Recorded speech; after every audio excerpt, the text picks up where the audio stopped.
I sent Raja home on our season of 11. So, wow, let's go ahead Let's and have Raja send Akeria home. Hey guys, I'm Joe Drake. Welcome to Drag Us Weekly, a show where we break down everything that happened on RuPaul's Drag Race All-Star 6. And today I am so excited because I am joined by the one and only Miss Akeria Chanel Davenport. Hey!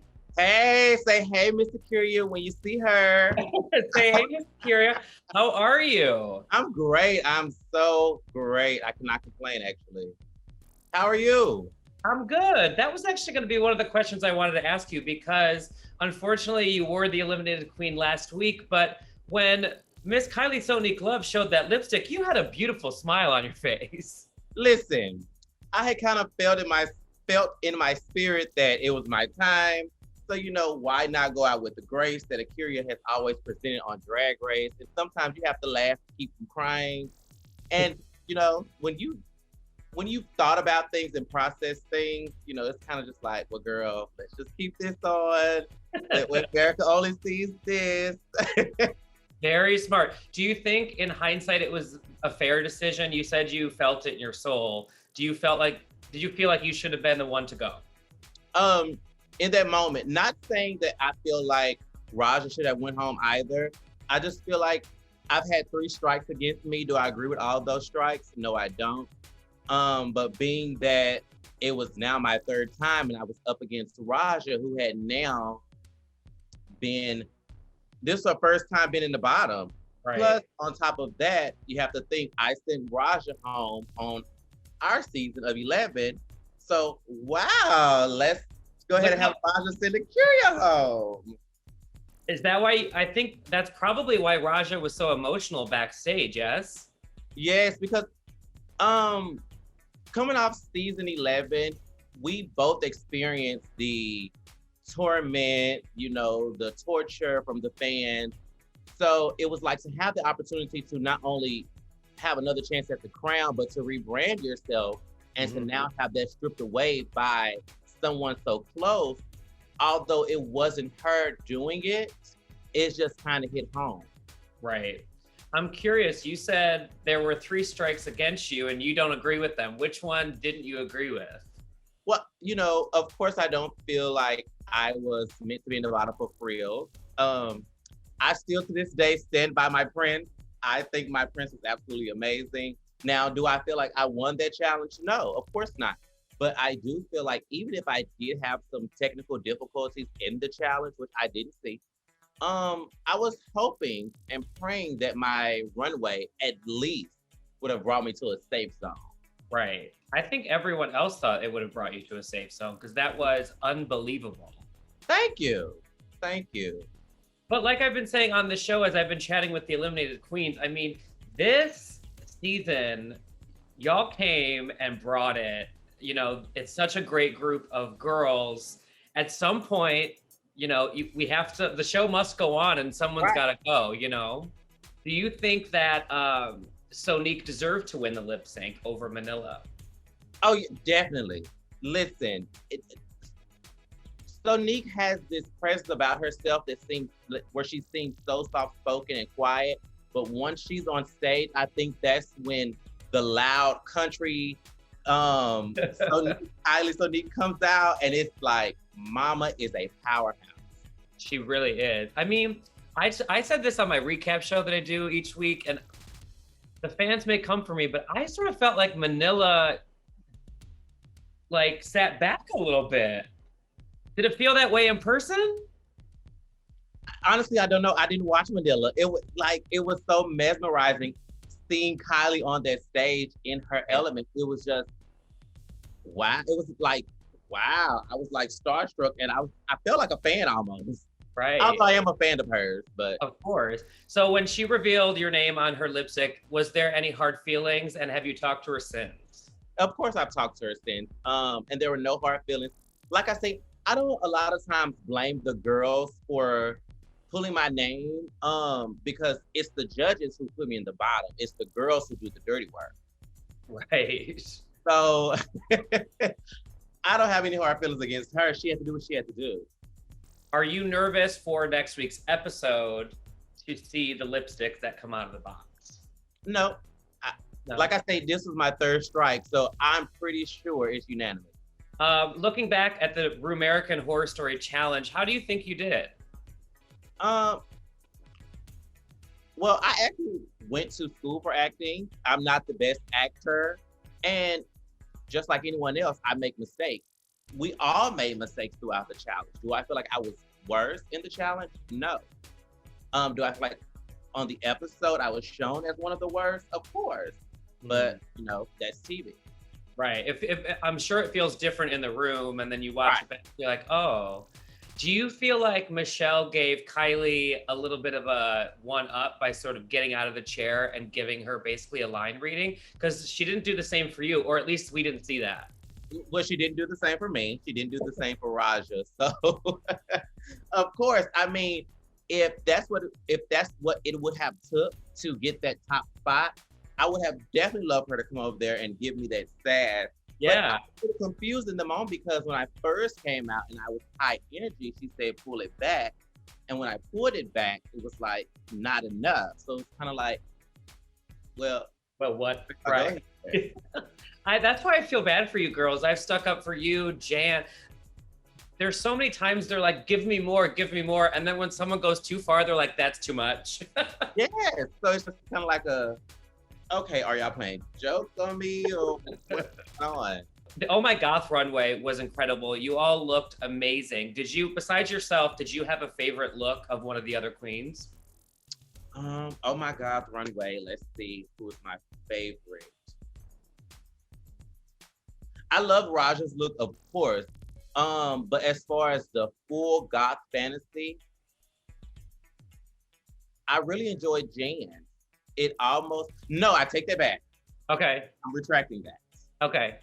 Pandora's Oh My God look was absolutely stunning to me. The whole curtain reveal, that was a moment. It really was. I felt like she's sort of been, I mean, maybe it's a good place to be because she's sort of sailing through, but I feel like people aren't paying enough attention to her. Would you agree? I definitely agree. I wouldn't say it's sort of a good thing because although it's allowing her to skate through, if at any point she's eliminated, nobody will remember any of her work. Right. Which is like, still a bad thing because now you take away from this season nothing basically. See what I'm saying? Yeah. So I would much rather them actually show Pandora and her work that she's presented so far. That way, I'm sorry, I get tongue-tied a lot. Oh, you're good. That way, at any point that she does get eliminated, at least she has something to fall back on as far as, she did bring it this season, or she had a great season, or she had some great looks. Right. Well, that's how I felt about your flower, because win, lose, or draw, everyone is going to remember Akeria C. Davenport's flower moment. Yes, ma'am. Tell me about how that look came to be, because it's now become already, only a few days later, one of the most iconic looks in Drag Race history. Well, so I've always saw this flower. I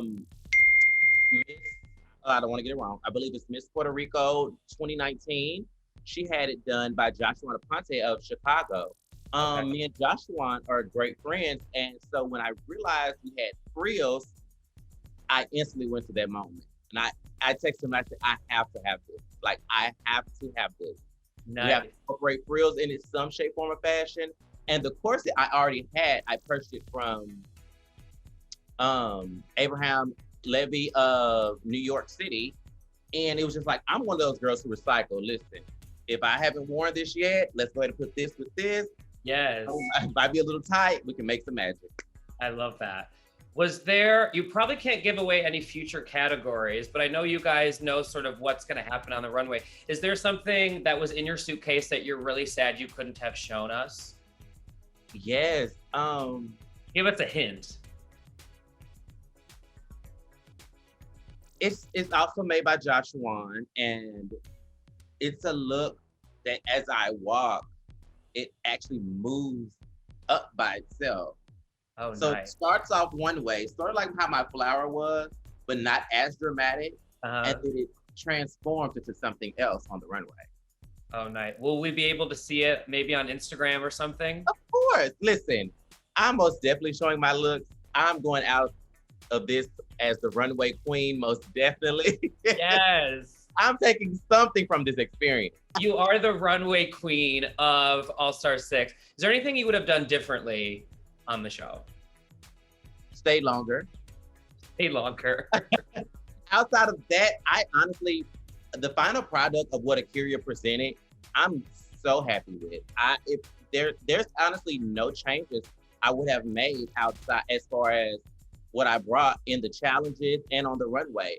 I'm totally satisfied with everything. And that's all you can do is like be very proud of what you did, win or lose, right? I stand firm behind everything that I brought. Definitely. Is there any new friendship that you made with any of the girls that you were surprised by? Because I know some of you knew each other, of course, from your season, but a lot of people came from all the way back from season 2. Pandora. Pandora was the friendship that I didn't expect to blossom that actually did bloom into something very beautiful. Her workstation was right next to mine. So she got to hear my complaints. She got to hear all of that. And it was kind of one of those moments where it just happened. And ever since then, I've been so grateful because I got to actually meet Pandora behind the makeup. And she is a ball of fun. Like, a lot of people don't get to see that a lot of times, but I love her, and she can make that Carol Channing or Cheryl Channing. Yes, yeah, Carol Channing. Yeah. That was incredible. It's always incredible. Yeah, that's one of the things I love most about this show is some of these unexpected friendships that come out, because I don't think anyone would really guess Miss Pandora Box and Miss Akeria Chanel Davenport would become friends. Listen, I give Pandora a few drinks and I get Mama to twerking. Will we expect an Akeria Pandora show now that the show is airing? I'm not sure. That would be something to see, though. It really would be a double billing. Speaking of, what does the rest of the summer hold for Akeria? I'm just working at this point. Trying to stay cool, of course, in this Houston heat. But I just want to work. Honestly, I'm working on a book right now. It's called Memoirs of a Broken Beauty. Of course, I'm still looking into my funeral home business. Yes. More merch, of course. And I'm actually working on the YouTube because there's a lot of times where you guys see the final product of something I've created, where I went all the way around and did like some craftiness to make it look like what it looks like. So I want to actually start showing the behind the scenes of, the day-to-day arts and crafts of Akeria. Right. Because that's a huge part of drag. I don't have to tell you, is all the work that goes on behind the scenes, creating these looks that everyone gags over week to week. Yeah. For sure. Well, thank you so much for chatting with me. I can't wait to see you soon. When you're back in New York, we got to hang. We'll bring Pandora, give her some shots. She'll twerk. Yeah, listen, and Scarlett. We can't leave out Scarlett. Oh, so that bitch is twerking in Brooklyn right now. See, that's what I need.